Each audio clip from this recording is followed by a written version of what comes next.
Bhaja Govindam, offered by Sri Adi Sankaracharya. A surgeon may appear ruthless when he performs a surgery on a patient, but he does so only to save the patient and offer him a better life. Similarly, great spiritual scriptures and sages never compromise from telling the truth. They say it like they see it, sometimes bluntly and directly, in order to wake up one who is slumbering in ignorance. Thus begins Bhaja Govindam, the wonderful poetry and exposition on life and beyond by the great sage Sri Adi Sankaracharya. Bhaja Govindam, Bhaja Govindam, Govindam Bhaja Mudamate, Samprapte Sannihite Kale, Nahi Nahi Rakshati Dukrung Karane.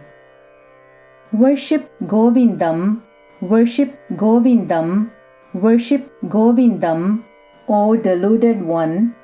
When death, the appointed end of lifetime, comes, grammar rules will not save you.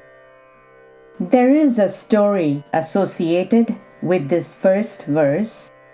It is said that Sri Adi Sankaracharya was once walking with his disciples and came by an old scholar and found that the scholar was struggling to memorize the rules of grammar. Sri Sankara pointed out the futility of learning grammar rules and wasting his valuable time. He further explained that when his lifetime ends and the appointed time of death arises, grammar rules will not save him. There are a couple of things to be mentioned about this first verse. One has to do with the word Govindam. When Shankara says Bhaja Govindam, it indicates two things. The first is that the term Govinda is another holy name for Krishna. Also, Govinda Bhagavat Pada is the name of Sri Adi Sankaracharya's Guru. So, when he says Bhaja Govindam, meaning worship Govindam, he offers his deep reverence to both Lord Krishna and his Guru Sri Govinda at the same time. The second thing that should be understood in this verse is that Bhaja Govindam should be taken to mean worship God. In this first verse, Sri Shankara advises a sincere seeker not to waste one's lifetime in meaningless, useless pursuits. What is the use of studying all these grammar rules when one should be spending one's time in the pursuit of higher goals such as one's self-realization? Mudha jahihi danagama trishnam kuru sat buddhim manasivi trishnam yallabhase nija karmopatam vittam tena vinodaya chittam. O deluded one, give up the thirst to possess wealth. Create in your mind thoughts of the reality devoid of passions. With whatever you obtained as results from your past actions, entertain your mind and be content. In this verse, Sri Shankara advises as follows. He says, give up the thirst to possess wealth. But at the same time, he says, with whatever you obtained as results from your past actions, entertain your mind and be content. This means that possession of wealth according to one's destiny is not a problem. But the problem is the thirst, the yearning to possess wealth.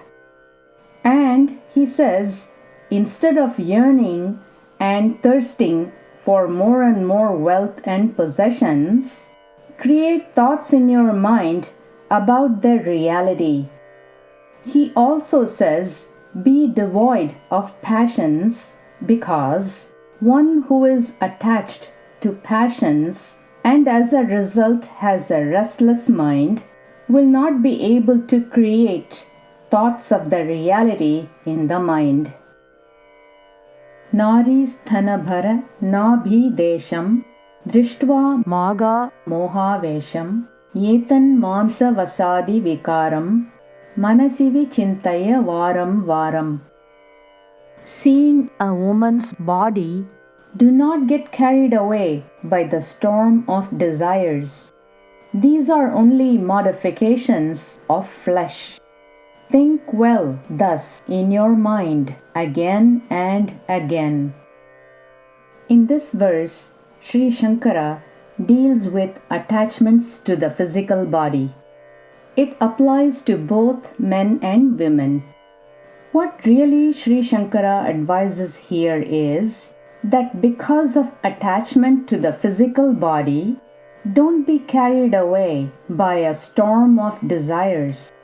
Understand that the physical body that attracts you and by which you totally lose control of yourself and get lost and consumed by passions is only a modification of flesh. Keep this firmly in your mind and think about it again and again. Nalini dalagata jalamati taralam tadvat jeevitam atishaya chapalam viddhi vyadhyabhimana grastam lokam shoka hatamcha samastam. Just as a drop of water on a lotus leaf has an extremely uncertain existence, so also life is strange and uncertain. Know that the whole perceived world is consumed by disease, conceit, and grief. At first glance, this verse may seem pessimistic, gloomy, and sad. However, when you think about it, is it not true? Moreover, if one wants to know one's real blissful self, one has to give up the attachments to the world. But one cannot give up the attachments to the world unless you know the real attributes of the world. Unless you know the real nature of the world, that its problems and sorrows are far more than the pleasures it seems to offer, you will never have the aspiration to know the real blissful self.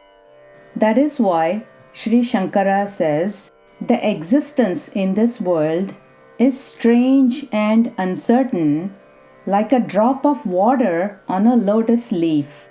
Understand that the world that is perceived is full of sorrows. And by the term perceived world, he indicates to us that the world was not seen in deep sleep. And the world that is seen in the dream is not the same as in the waking state. So he says the perceived world, because it is perceived by us only in the waking state. Thus, he tries to lift our attention from the world to the higher self. Yavad vittoparjana shaktah tavan nija parivaro raktah paschat jivati jarjara dehe vartam kopina prichati gehe. As long as there is the ability to earn and save, so long all your dependents, family, relatives, and friends are attached to you. Later on, when you come to live with an old, infirm body, no one at home cares to speak even a word with you. This verse pretty much explains itself, but the wisdom to be taken from here is Understand human nature. Don't take your relationship with your family and friends too seriously. Most people are typically selfish. If they need something from you, or you can be of some use to them, they will be very friendly. But once they find out that you're of no use to them, they will disregard you. Sri Sankara wants you to be careful with people and be wise with relationships. Yavat pavano nivasati dehe, tavat prichati kusalam gehe, gatavati vayau deha paye, bharya bibyati tasmin kaye.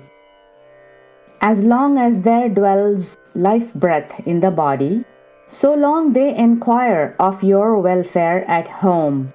Once the life breath leaves, the body decays, and even the spouse fears the very same body. Again, Sri Sankara is emphasizing the fickleness of human nature. By doing so, he is trying to persuade us from being overly attached to people and the world. Balastavat krida saktah, tarunastavat taruni saktah, vriddhastavat chinta saktah, parase brahmani kopina saktah. In one's childhood, one is attached to playing. In one's youth, one is attached to one's young mate. In one's old age, one is attached to anxieties. But there is no one who wants to be attached to the Almighty Self, Supreme Brahman. It is true that we are always attached to something or other, but life is constantly changing, and the objects we are attached to are constantly in a flux. No joy is lasting, and pleasures and pains alternate with each other.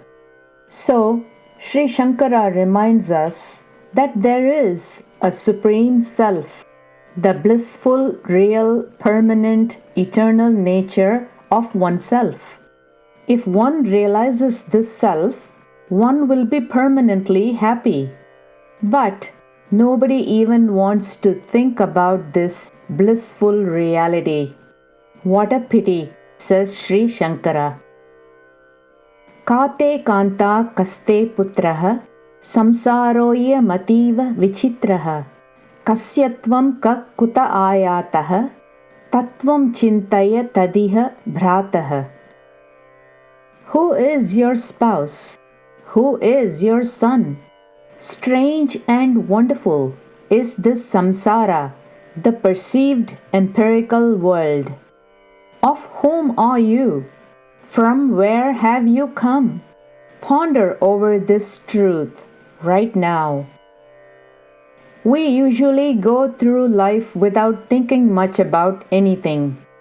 When we wake up, we see the world, we act, and we react to it as usual.